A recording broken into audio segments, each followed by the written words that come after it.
It started with a single phone call and one terrifying sentence.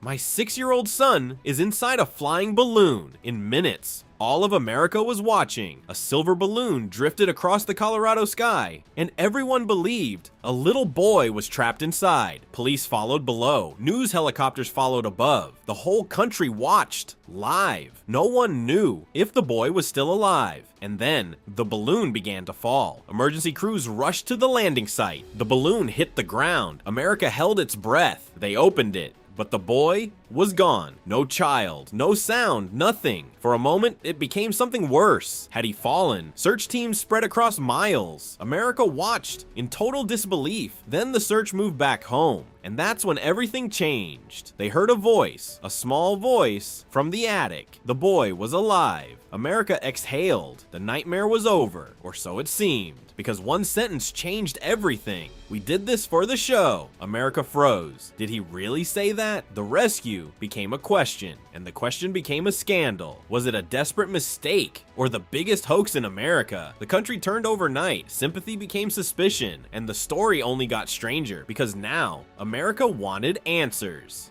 Investigators looked deeper. The family's story began to crack. The father denied everything, but the questions kept coming, and America kept watching. What began as fear turned into disbelief, then outrage, then obsession. One family, one balloon, and one story. That made America stop and question everything. Even now, people still debate what really happened. The questions didn't stop, they only got louder. Investigators began with the balloon itself, its size, its weight, its design. Could it really carry a child? Many believed it never could. That changed everything again. If the boy was never inside, then what was this really about? Attention, fame, or something far more desperate? Soon, old clips began to resurface. The family had been on television before, and suddenly, people looked at them differently. The story was no longer about survival. Now it was about motive, and the media moved fast. Every channel wanted answers, every headline wanted blame, and every viewer had an opinion. America had gone from fear to relief to suspicion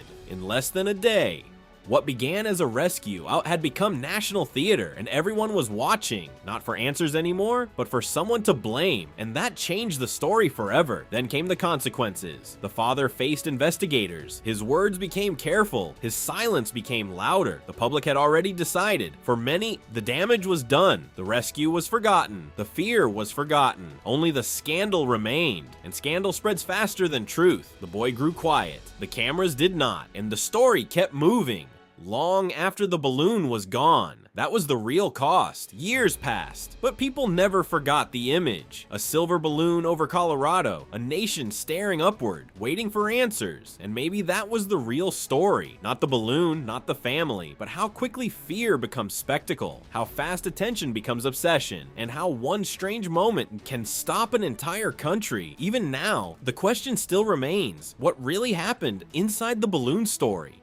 For a moment, it felt like the whole country stopped breathing. One family's fear and became everyone's fear. A silver shape in the sky carried more than panic. It carried attention. It carried fear. It carried the eyes of an entire nation. People stopped at home. People stopped at work. People stopped in stores, in offices, in schools. Every screen showed the same image: a balloon, a child, a question no one could answer. And that was enough. Enough to stop traffic, enough to stop conversations, enough to make millions stare at the same sky. Because sometimes, fear doesn't need proof, it only needs possibility. And for one long afternoon, possibility became national panic. Then came relief, then doubt, then suspicion. And once suspicion arrived, everything changed. The fear felt real, the panic felt real, the cameras were real, but the truth became harder to find. And that's what made the story unforgettable. Not just the balloon, not just the child, but the speed